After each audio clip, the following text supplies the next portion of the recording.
The city never truly slept. Even past midnight, Manhattan pulsed with light, glass towers shimmering against a restless sky, sirens echoing the distance like faint cries of urgency. High above it all, Adrian Vale sat alone in his penthouse office, a wall of windows framing the world he'd built and yet never really touched. Stacks of reports lay before him, numbers glowing from 3 different monitors. To the outside world, Adrian was everything a man could dream to be: billionaire, visionary, CEO of Vale Innovations, and the youngest board member in the company's history. But in that room, beneath the sterile white light of the city skyline, he looked less like a success story and more like a statue carved from exhaustion. His phone buzzed. Once, then again, an unfamiliar number. He ignored it, eyes fixed on the quarterly charts. But it buzzed a third time, persistent, shrill, like something urgent refusing to be silenced. He sighed and pressed accept. "Vale," he said, voice clipped and tired. A woman's voice trembled on the other end. "Mr. Vale, this is Nurse Helen from St. Mary's Hospital. I'm sorry to disturb you at this hour, but it's about Clara Wynne." Adrian frowned, the pen in his hand freezing midair. "Clara?" he repeated, the name feeling both foreign and familiar on his tongue. "Clara Wynne, my former assistant?" "Yes, sir," the nurse said gently. "She's in the ICU. She listed you as her emergency contact. She's been asking for you." The world around him seemed to slow. For a moment, even the soft of the city faded into silence. Clara, the girl who used to knock twice before entering his office, who always greeted everyone with a quiet smile even when he was too busy to return it. She left the company 6 months ago after fainting during a product launch. He'd never checked in after that, not once. "What happened?" His voice dropped, quiet but tight. "Severe pneumonia," the nurse said. She ignored the symptoms for too long. "The doctors are doing everything they can, but she's very weak." Adrian leaned back in his chair, eyes fixed on nothing. A flicker of guilt passed across his face. Something rare, almost forgotten. He remembered her last day, Clara standing in the doorway, pale but still smiling. "You don't need to worry, Mr. Vale. Everything's in order." He had barely looked up from his laptop. "I'll be there," Adrian said suddenly, voice steadier now. "Tell her I'm coming." He hung up before the nurse could reply. For a moment, he sat there in silence, the city lights reflecting in his eyes, bright, cold, and far away. Then, without hesitation, he grabbed his coat and keys and walked out. The elevator ride down was silent, except for the soft echo of his heartbeat. As the doors opened to the quiet lobby, the night guard looked up, startled to see the Sill leaving at such an hour. "Everything all right, Mr. Vale?" Adrian nodded faintly. "I'm not sure," he said. Outside, rain had begun to fall, thin lines of silver cutting through the streetlight glow. His driver reached for the umbrella, but Adrian waved him off. "I'll drive myself." The engine roared to life, and for once, Adrian didn't think about meetings, deadlines, or stockholders. Only a name echoed in his mind: Clara Wynne, and the haunting thought that maybe, for all his billions, he had failed the one person who had once cared for him as a human being, not a headline. As he sped through the near-empty streets toward St. Mary's, he whispered under his breath, words that felt strange, almost fragile. "Just hold on, Clara, please." The fluorescent lights of St. Mary's Hospital hummed softly, filling the corridor with a sterile glow. Every surface gleamed, but beneath the shine lived a quiet heaviness, the kind only found in places where life and death brushed shoulders. When Adrian Vale pushed through the hospital doors, the night air clung to his coat, cold and wet from the rain. He stood for a moment in the lobby, unsure of where to go. The billionaire who once commanded boardrooms and global deals now looked strangely lost. The receptionist, startled to see a man like him at that hour, straightened. "Can I help you, sir?"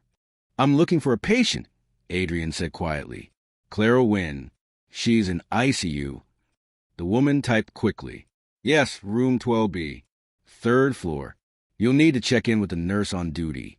He nodded and followed the faint scent of disinfectant down the corridor. His footsteps echoed softly, each one heavy with unspoken guilt. When the elevator doors opened to the ICU floor, A wave of beeping monitors and hushed voices greeted him. Nurses moved with practiced calm, and the air felt thick, a mix of fear, hope, and exhaustion. At the end of the hallway, behind a pane of glass, Clara lay motionless. Adrian froze. She looked so different from the woman he remembered. No crisp office attire, no calm smile, no soft laughter that once brightened even the dullest mornings. Just pale skin against white sheets, dark hair spread across the pillow, an oxygen mask covering half her face. Tubes ran from her arm to the steady rhythm of machines that seemed to speak a language of time running out. A nurse approached him quietly. "You must be Mr. Vale." "I'm Helen." We spoke on the phone. He turned toward her, his usual sharp confidence replaced by a quiet desperation. "How is she?" "She's stable for now," Helen said gently. "But she's weak. Her lungs were badly infected, and she waited too long to get help. She mentioned you when she was conscious earlier, said she hoped you'd come." Adrian looked through the glass again. Why would she list me as her emergency contact? Helen shrugged softly. "Maybe because she trusted you. People don't always choose who they trust. Sometimes it's just the last person who mattered." Her words hit harder than she knew. Adrian swallowed the lump in his throat. "Can I see her?" The nurse nodded. "Only for a few minutes. Try not to wake her. She needs rest." He walked in slowly, every sound amplified. The faint hiss of oxygen, the soft tick of machines, the low hum of life barely hanging on. Adrian stopped beside the bed and stared. His reflection ghosted across the glass panel beside her. Polished, immaculate, yet hollow. He reached out, almost afraid to touch her hand, and whispered, "Clara, what did you do to yourself?" For a moment, nothing moved. Then her fingers twitched slightly, as if they recognized the sound of his voice, even through the haze of sedation. He sat down, his hand trembling slightly as he rested it near hers, not quite touching. Memories began to surface. Clara standing by the coffee machine, smiling as she handed him his usual order. Black. No sugar, no time for small talk, she'd teased once, and he'd actually smile back. She was the one who stayed late when others went home, who noticed when he hadn't eaten, who made sure meetings ran smoothly even when he barked orders instead of thanks. And when she collapsed in the middle of that chaotic product launch 6 months ago, he'd barely glanced up. "Someone call an ambulance," he'd said, already turning back to his laptop. Now, the guilt came crashing down like a silent storm. Adrian leaned back in his chair, running a hand over his face. The sterile scent of antiseptic filled his lungs. For once, he didn't think about reports or profits or headlines. Only the fragility of the woman lying in front of him, fighting for a life that had never been easy. He looked around the room, a small vase of wilted flowers on the windowsill, a worn paperback on the side table. On the cover, he read the faded title, "The Light Between Us." He picked it up and opened the first page. Inside, in neat handwriting, were the words, "To anyone who forgets what kindness feels like, may you find it again." Adrian stared at the inscription, his throat tightening. He looked at her again, the faint rise and fall of her chest, the soft sound of her breathing. Something in him cracked, something long buried beneath years of cold ambition. The nurse peeked in quietly. "Visiting time's almost over, Mr. Vale." He nodded without looking away. "Can I stay here a little longer?"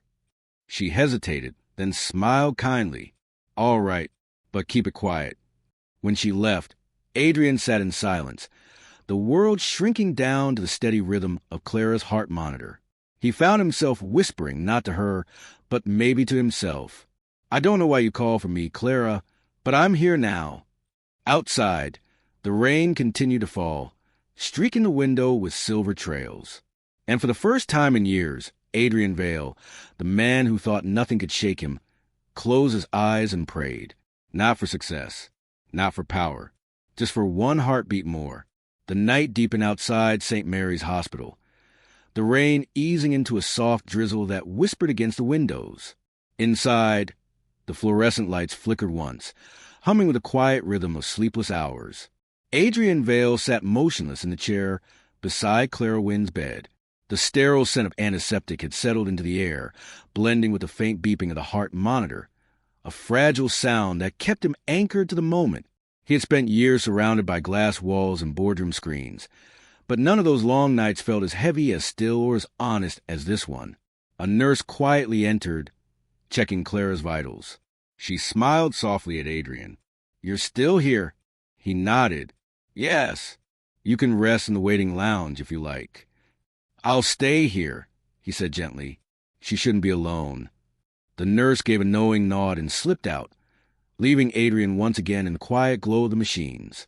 He leaned forward, elbows on his knees, watching Clara's face. Her breathing was shallow but steady. There was peace in her stillness, a kind of strength even in weakness. And as the hours passed, Adrian's mind began to wander. He remembered the first day she joined Vale Innovations. A shy smile, neat handwriting, a calm voice. Everyone said she wouldn't last a week. Mr. Vale's impossible pleas, they'd whispered. But she stayed. And she didn't just stay, she made the chaos livable. When board meetings turned into storms, she'd quietly slip him with coffee or a word of calm reason. When he barked orders, she'd simply nod and get it done. When he forgot lunch, she'd leave a sandwich by his desk. No note, no words, just quiet understanding. Now, looking at her motionless form, he realized he never once asked how she was doing.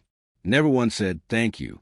He stood, pacing slowly near the window, watching the city lights blur through the rain. His reflection stared back, crisp suit, expensive watch, polished shoes, and yet he felt like a stranger in his own skin. For years, people had called him the Iron Boss. Ruthless, brilliant, untouchable. He used to take pride in that. Now, standing in a hospital at 2 a.m, all that armor felt useless. He turned back toward Clara. Her hand lay still on the blanket, thin and pale. He hesitated, then reached out, this time resting his hand lightly over hers. Her skin was cold. He stayed like that for a while, saying nothing, but in that silence something shifted inside him. A thought surfaced uninvited. The memory of his younger sister, Mia, who died years ago in a hospital just like this. He had been at a conference then, halfway across the world. When he arrived, it was too late. He had buried that guilt under years of work, telling himself business came first. But now, seeing Clara, it all came back. The helplessness, the missed goodbyes, the things left unsaid. He spoke softly, as if afraid to wake her. "I failed someone before," he whispered, "and I swore I'd never feel that again. But here I am." The sound of her monitor beeped steadily, calm and alive. He sat again, staring at her for what felt like hours. The hospital hallway beyond the glass was empty now, the world asleep except for them. At one point, a janitor passed by, a gray-haired man pushing a mop. He paused and looked through the glass. "You're Mr. Vale, aren't you?" he asked quietly. Adrian turned. "Yes. Why?" The janitor smiled faintly. "She used to talk about you. Said you worked too hard for someone who looked that tired." Adrian blinked, surprised. "She said that?" "Oh, many times." The man chuckled softly. "You used to bring us coffee when you made everyone stay late. Always said, he's not cold, just lonely." The words hit harder than expected. Adrian looked down, unsure how to respond. The janitor nodded politely and moved on, his mop gliding across the tiles, leaving behind silence once again. Adrian turned back to Clara. Lonely. He'd been called many things in his life. Ruthless, brilliant, arrogant. But never that. Maybe because it was the only one that was true. The night wore on. He didn't move much, only watched. The rhythm of the machines, the flicker of the monitors, they became a strange kind of music. Outside, dawn began to creep into the blinds, soft, gray light washing over the room. Adrian rubbed his eyes, realizing he hadn't blinked properly in hours. He stood, stretching, then took a deep breath and whispered, "You don't owe me anything, Clara, but I owe you a lot." He looked around for something to do, something human, something that mattered. His gaze fell on the little table near her bed. A paper cup with wilted flowers sat half empty. He replaced the water from the sink, straightened the vase, and placed the flowers back carefully. It was such a small thing, but for Adrian, it felt like a beginning. when Nurse Helen came back in the morning. She stopped at the door, surprised to see him still there. "You didn't leave?" she asked softly. He shook his head. "No, she shouldn't wake up alone." Helen smiled kindly. "Then you might want to tell her that yourself. Sometimes people can hear, even when they can't respond." He looked at Clara again, unsure what to say. Then, with quiet resolve, he leaned closer and whispered, "Clara, you're not alone anymore. Not this time." The morning sun touched her face, soft and golden. For a brief second, he thought he saw the faintest movement in her lips, maybe a flicker of recognition, maybe just a light. But either way, Adrian stayed. And for the first time in years, he wasn't thinking about the future. He was simply there, keeping a quiet vigil beside the one person who had once seen the humanity in him when he couldn't see it himself. The morning light had fully filtered through the tall hospital windows, softening the harsh white glow of the ICU. The machine's beeps were steady, almost comforting now, and the faint smell of antiseptic mixed with the aroma of freshly brewed coffee from the staff lounge. Adrian Vale remained at Clara Wynn's bedside, still pale and fragile, her eyelids fluttering with each shallow breath.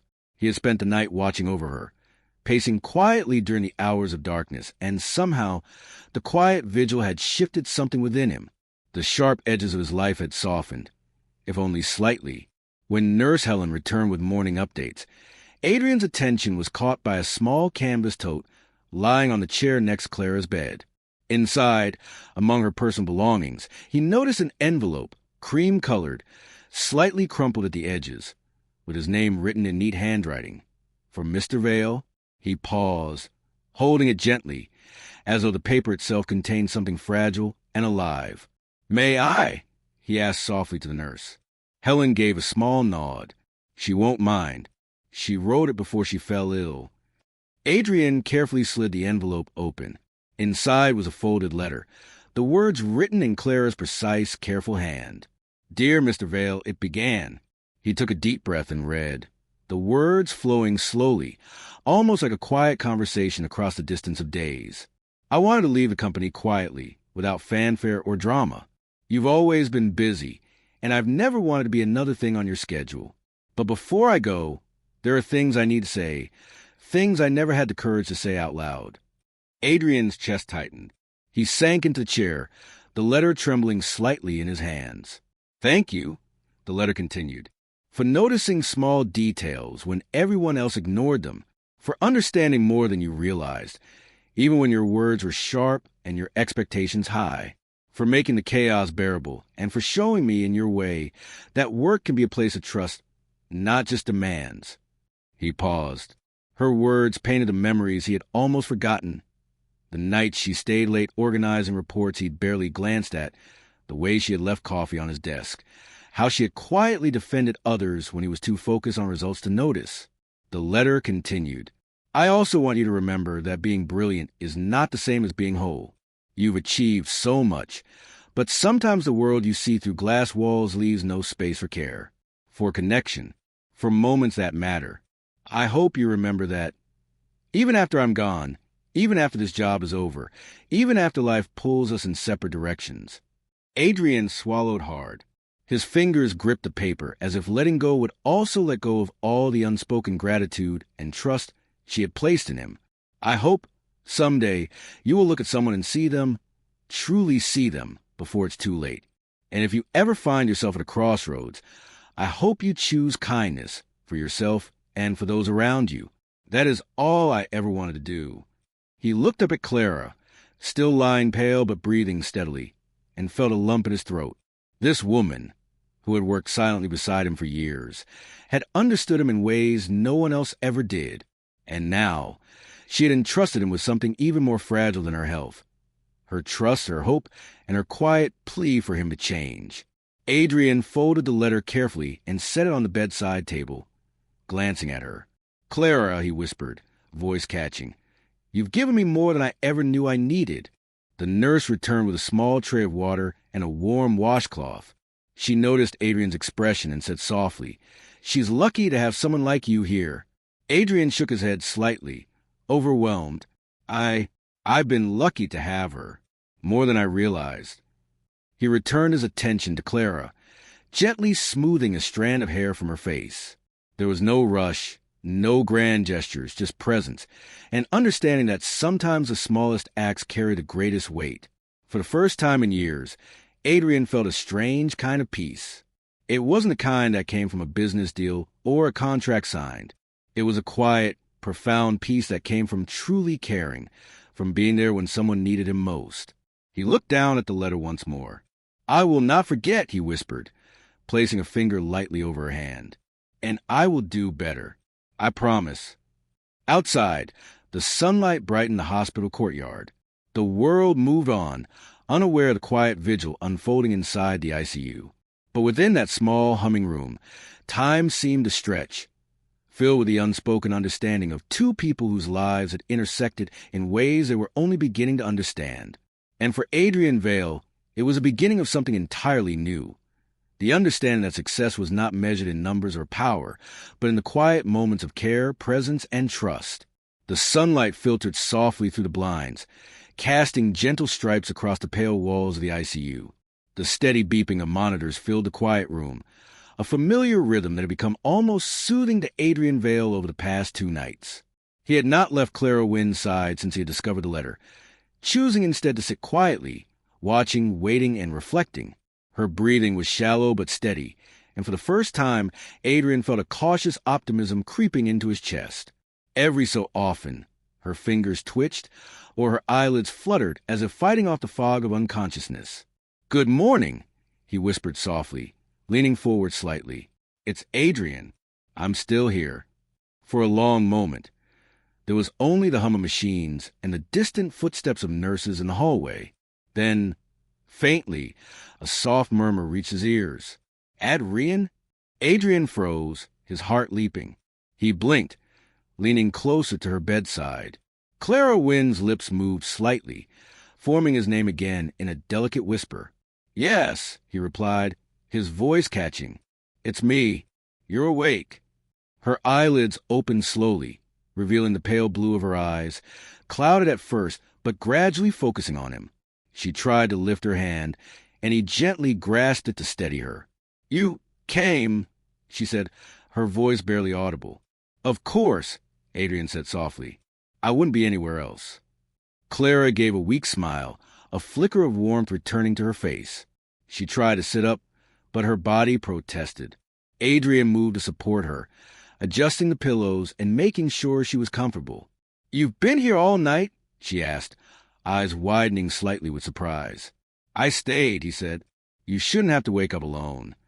For a moment, silence fell between them, comfortable and heavy with unspoken emotions. Clara's gaze fell on the bedside table, and her eyes lingered on the folded letter she had written. Adrian noticed and gently nudged it toward her. "You wrote this," he said quietly. "I read it, every word." Clara nodded faintly, her fingers brushing the paper. I just wanted you to know that I saw more than my job. I saw you." Adrian's throat tightened. "I don't deserve that," he said softly. "I wasn't paying attention when I should have been, but I promise that's changing." She blinked at him, a mixture of gratitude and relief in her eyes. "You've changed already," she said, "just by being here." Adrian smiled, though it was tinged with guilt.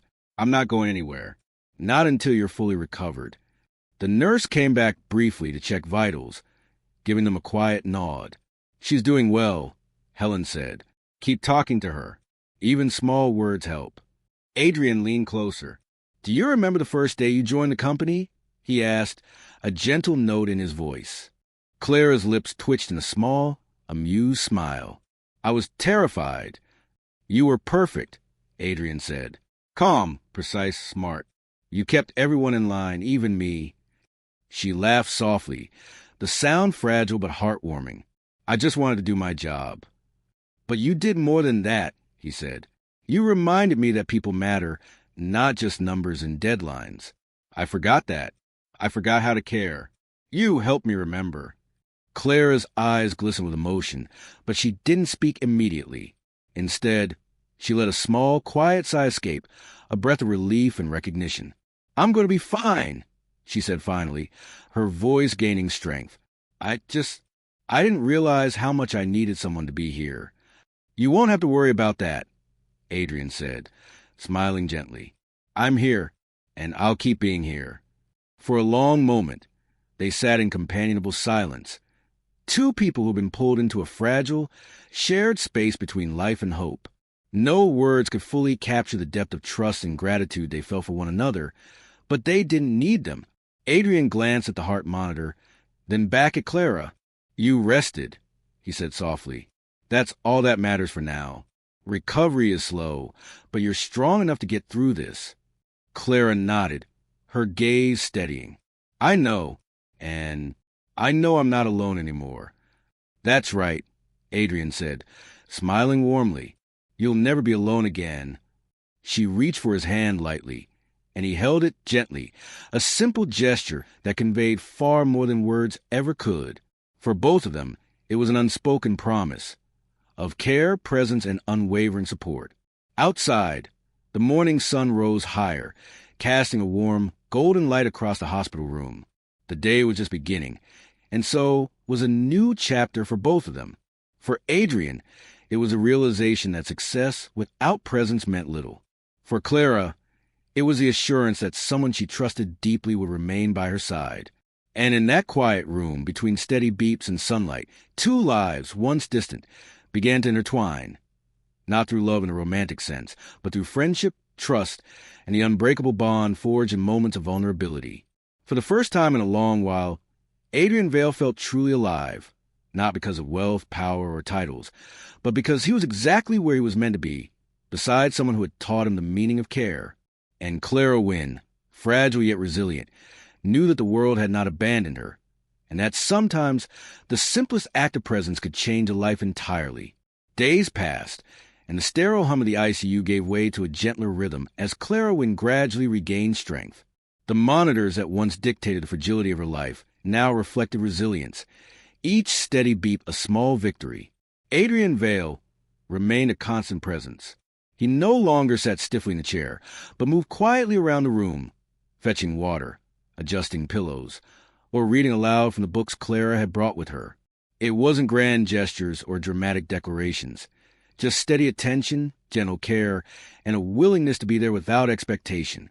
Clara's smile began to return, faint at first, then stronger with each passing day. She laughed softly at Adrian's attempts to read aloud in the wrong accent or mispronounce simple words. The sound, once unfamiliar in this quiet room, became a melody he looked forward to. You're improving, Adrian noted one morning, adjusting her blanket.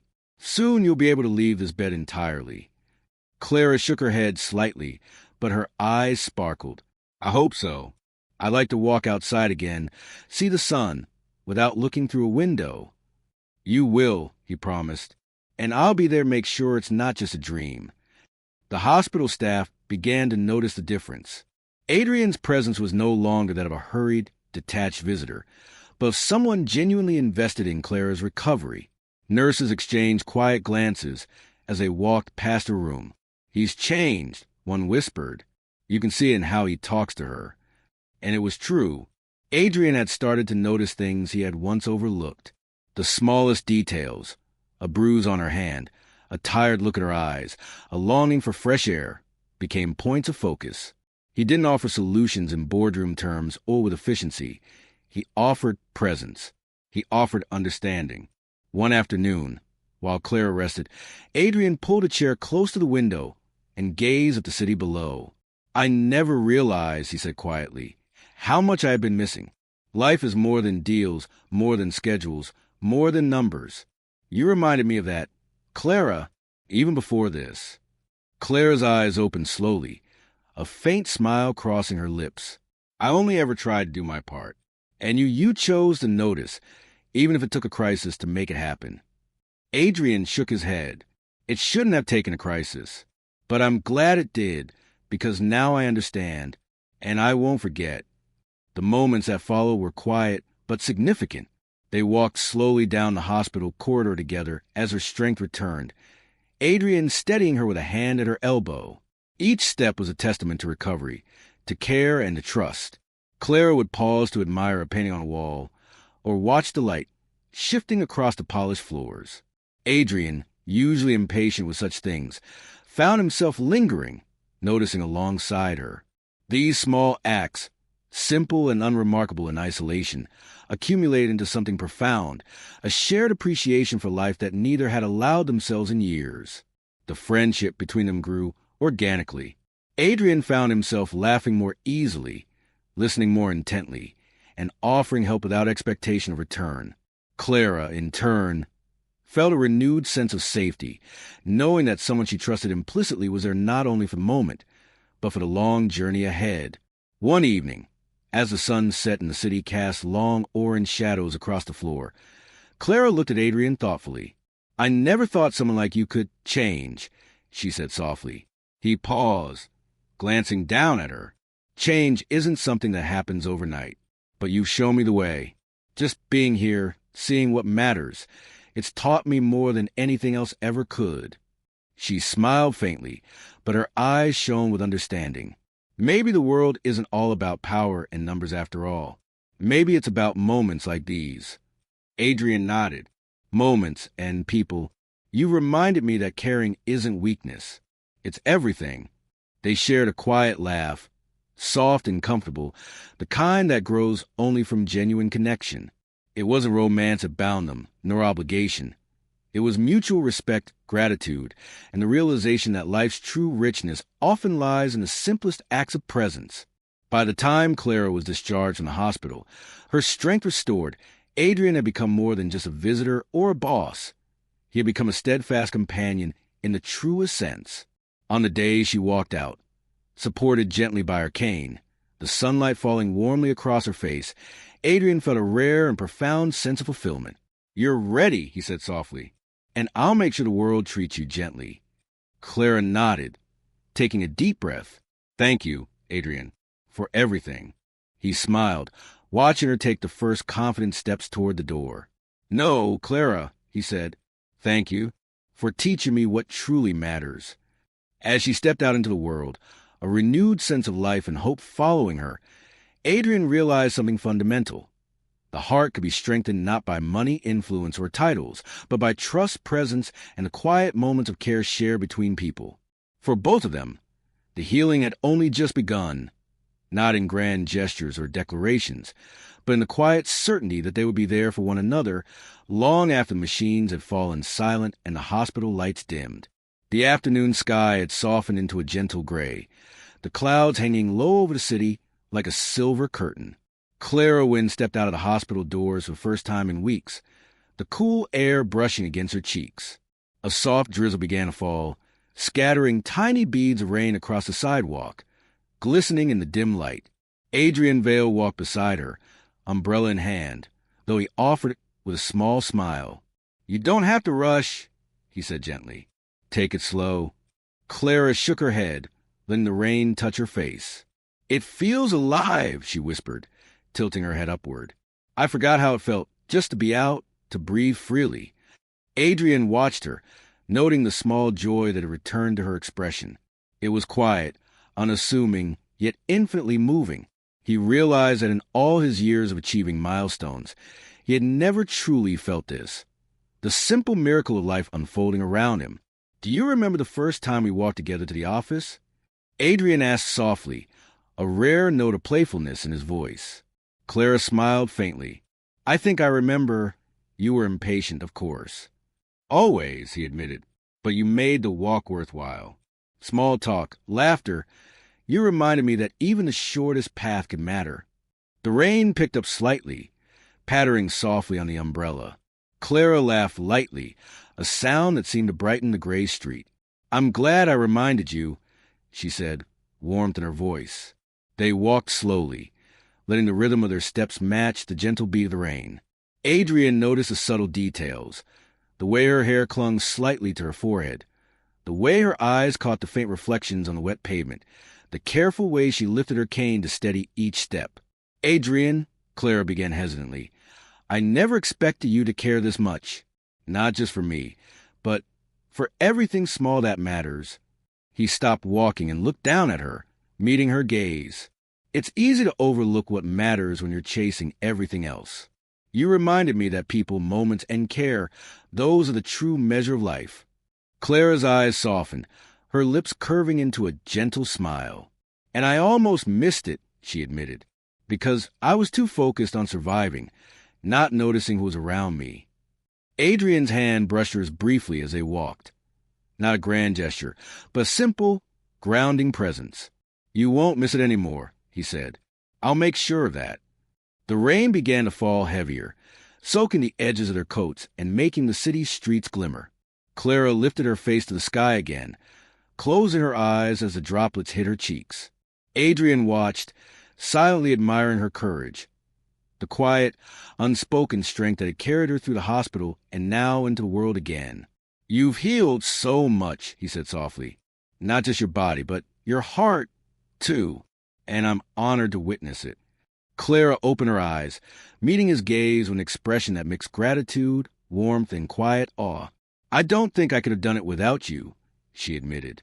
And I don't think I could have learned what matters without you, Adrian replied.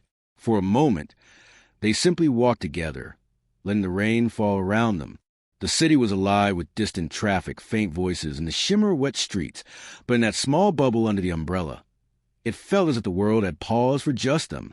Clara took a careful step forward, lifting her cane, and then another, each one steadier than the last. Adrian walked beside her, matching her pace, careful not to overshadow the small victories she achieved with each movement. You're stronger than you realize, he said. And you've changed more than you think, she replied, a gentle laugh escaping her lips. The rain fell steadily, turning the streets into rivers of silver reflections. They reached a small park nearby, and Clara paused to watch the water ripple over the pavement, the light bouncing off puddles like scattered diamonds. Beautiful, she whispered. Yes, Adrian agreed. And fleeting. That's why it matters. Moments like these. We notice them, we share them, and we carry them with us. Clara nodded thoughtfully, taking a deep breath. I'll carry this moment with me, she said. Me too, he said quietly. They stood side by side, under the umbrella, letting the rain wash over the world around them, not as boss and assistant, not as patient and caretaker, but as two people who had found trust, understanding, and friendship through quiet trials and unwavering presence. And in that rain-soaked afternoon, amidst the shimmering streets and soft drizzle, both Adrian Vale and Clara would realize that some of life's most profound connections were born not from grandeur, wealth, or recognition, but from small, steady acts of care, moments that would linger in the heart long after the storm had passed. 1 year had passed since the rainy afternoon when Clara Wynne had stepped out of St. Mary's Hospital, the world once again feeling alive beneath her feet. The hospital halls, the steady beeps of monitors, and the quiet vigils felt like distant memories, fragments of a time when life had been fragile and uncertain. Now, Clara walked confidently through the city streets, sunlight warming her face, and a gentle breeze stirring her hair. Beside her, Adrian Vale matched her pace, his umbrella folded and tucked under his arm. The city felt familiar yet new, ordinary streets transformed by the shared moments they had carried with them since that ICU room. Can you believe it's been a year? Clara asked, glancing up at Adrian with a soft smile. He returned her gaze with a quiet warmth. Time moves fast, but some lessons stick with you forever. Clara nodded thoughtfully. I've learned to notice, to appreciate. Even the smallest moments can mean so much. Adrian's lips curved into a rare, genuine smile. And some people can change your life without even trying. They walked together toward a small park bench overlooking a fountain, the water glistening in the morning light. Families strolled by, children laughed, and the city hummed with life. The world was busy, chaotic, and noisy, yet in this moment it felt peaceful. Clara sat down, letting the sun touch her face, and Adrian settled beside her. There was no urgency, no tension, just a quiet contentment of two people who had learned the value of presence, patience, and care. I never thought I'd make it through that illness, Clara said softly, but you were there, every step. I felt safe. I felt seen. Adrian's gaze softened. I only realized what mattered because of you. Being here, truly being here, taught me more than any boardroom ever could. She laughed lightly, the sound warm and effortless. Funny how life works, isn't it? We chase so much, and then a quiet moment, a quiet presence, changes everything. Yes, Adrian agreed. It's the small things, the laughter, the support, the companionship. That's where life's richness truly lies. Clara leaned back, watching the fountain's sparkling arcs of water. You've changed so much since that night, she said. Not just for me, but for yourself. I can see it. Adrian nodded, quiet and reflective. I needed that wake-up call. I needed someone who could remind me what it meant to care. And I found that in you. The bench became a sanctuary of sorts, a place where words were optional. Yet the silence was filled with understanding. They watched as the sunlight danced on the rippling water, the distant laughter of children mingling with the soft rustle of leaves. After a few moments, Adrian spoke again. You've inspired me to do better, to be present, to notice, to value people over numbers. And I promise I'll carry that with me every day. Clara turned to him, her eyes glistening with gratitude. I don't know how to thank you, she said, for staying, for being you. You don't need to, he said softly. You've already given me the greatest gift, the reminder that life isn't just about what we achieve, but how we show up for each other. For a long moment, they sat together in silence, a quiet bond stretching between them. No words could fully capture it, and none were necessary. Their friendship had grown from quiet care, from shared moments of vulnerability, and from witnessing each other's lives in their rawest, most fragile form. Finally, Clara stood and stretched, the sunlight warming her face. Shall we take a walk? She asked. Adrian stood as well, offering his arm in a gesture that spoke of companionship, respect, and shared history. Let's, he said, smiling. They walked to the park together, the city alive around them, each step carrying the lessons of the past year. The world continued to move, busy and bustling, but within their quiet presence, the chaos was tempered by understanding, trust, and the simple joy of being seen and cared for. The rain had long since stopped, the streets dry and shimmering, yet the memory of it lingered, a reminder of the fragile, fleeting moments that could change a life forever. Adrian and Clara paused by the fountain one last time, watching the sunlight dance on the water. She looked at him, a faint smile on her lips, and he returned it, a warmth in his eyes that had been absent for far too long. Here's to moments that matter, Adrian said softly. Clara nodded. And to people who stay. They walked on together, side by side, into morning light. Two lives forever changed, not by wealth or power, but by quiet presence, trust, and the enduring strength of heart touched by care. And in that shared journey, both Adrian Vale and Clara Wynne understood that some bonds are timeless, some lessons everlasting, and some friendships, the truest ones, carry a lifetime of meaning. Thank you for joining us on this touching journey of trust, care, and friendship. If this story warmed your heart, inspired you, or made you smile, don't forget to like, share, and subscribe for more heart-touching tales. Every small act of kindness can change a life, just like Adrian and Clara showed us. Stay tuned for more stories that celebrate hope, courage, and the beauty of human connection. If this heartwarming story touched you, don't forget to like and subscribe for more inspiring tales. Remember, even small acts of care can change someone's life.